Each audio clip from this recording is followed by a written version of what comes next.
Don't read it before you go to bed at night because you probably won't sleep very well. And we don't need health care reform in this country. We need insurance reform. We need the insurance lobby reform. We need medical malpractice insurance reform. We need to not have all, there's something like over 1,200, maybe even more than that, different insurance companies. They all have different forms and policies. We need to get people to get health insurance that's affordable, but not at the expense of businesses. And one of the provisions inside of this health care law is that if small businesses, even businesses that have 8 or 10 employees, and they're saying that it's going to increase the amount of money expended by small businesses by more than 18%. But if you don't provide government-funded health insurance for your business, and I'm sure there's a lot of business owners on this call, that you could be fined up to $100 per day per employee until you get the health insurance in place, and that will be allocated to you as a government tax. So this is not a good thing. Do we need reform? Do we need to have better things going on in this country? Yes, we do. But I heard on the radio this morning someone who said, it was a physician on the radio who said, it's interesting that President Obama seemed to take a longer time to pick out his dogs for his girls than he is for making sure that everything is right in this health care policy. So I think that's something to sort of think about as you're getting active. So what's going on behind the scenes in all of this stuff? There's some things that I've been privy to because of the circles that I run in that I really wanted to share with the people on this talk. There is a International Swine Flu Summit that's actually going on August 19th through the 21st in Washington, D.C. I was actually invited to that as media because I attended 2 of those conferences in 2007 on the Bird Flu Summit. It's put on by the same company called Newfields. It's the first international swine flu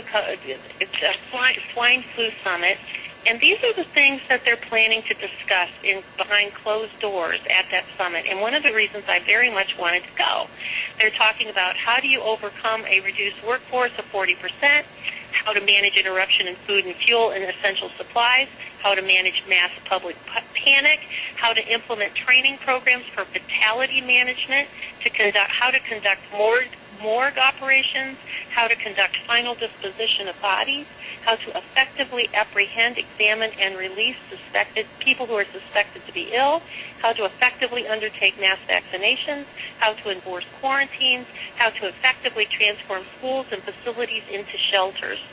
This is a major big deal. And this came right off of their 6-page flyer telling what all these breakout sessions were going to be. I got a personal invitation from them to come as media to this conference. And if anyone wants to read this for themselves, you can go out to Google and you can put in International Swine Flu Summit into Google anytime, and you can pull up this PowerPoint or not a PowerPoint, it's a PDF flyer, and read it for yourself. When I started reading these things, it's like, wow, I really want to see what they're planning. So I submitted all the appropriate paperwork. I have a press pass from News and Views. I submitted that. Remember, I've gone to these same conference by the same company twice before, and I had an invitation. 10 days of going back and forth with them and writing letters, writing emails, and making multiple phone calls a day. They finally sent me an email that said that they, after a lot of consideration, after a lot of consideration and a lot of phone calls and a lot of emails, we had to decide whether or not they were going to allow me, little old me, to come to this conference. And what they actually said in this email was, based on the letter of intent submitted and profiling of the interested media, our CEO was not able to decide in your favor, which means that the media is being profiled, the media is being censored, liberal media is not being allowed to go to that conference. One of the stories that I got was that 26 different media outlets submitted an application and they only accepted 3. Other ones so this is another thing that's going on behind closed doors in terms of what's happening to make decisions about what's going to happen to us down the road. So with that, I think that we've got about 20 minutes left for questions. I don't know, Mayor. Is there some place that we need to go with this now? Where how do I? I don't see any questions. So. Sherry, I'm never going to have you on at night because I'm not going to sleep tonight. I think I know a lot. You've taught me so much in the last 40 minutes. I mean, this is really, really scary. I think that's really the bottom line.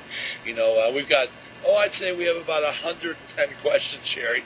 So, you know, Karen's been writing down. One more thing I just want to go through really quick. Mayor, I want to say this. But I think we need to get to a few of the questions.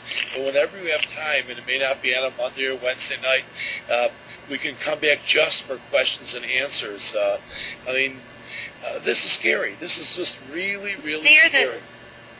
The one last slide I didn't put up here I want to go through with everybody really quick is that, you know, some of this may be really scary or some of it may just be a repeat of history.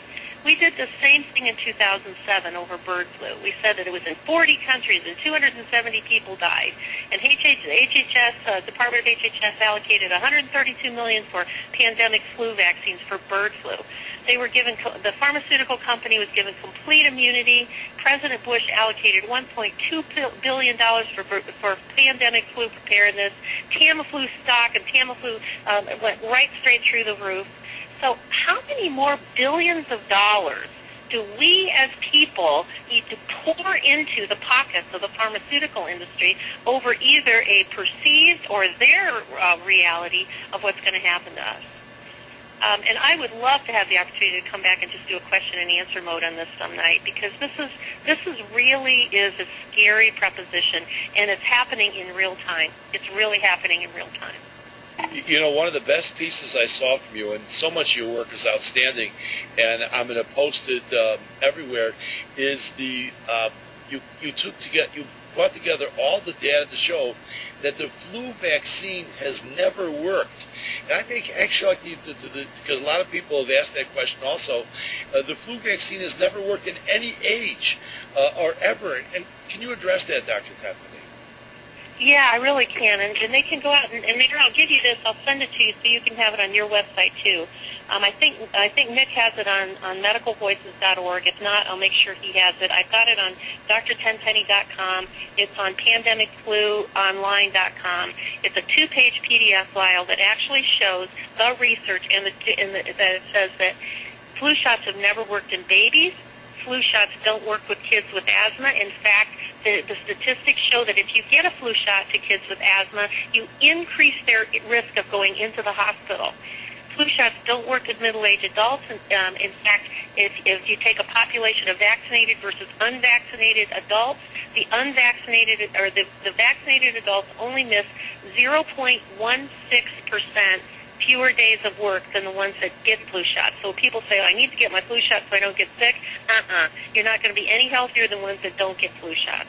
It doesn't work in the elderly. It's shown unequivocally that media and marketing is more effective than in the elderly.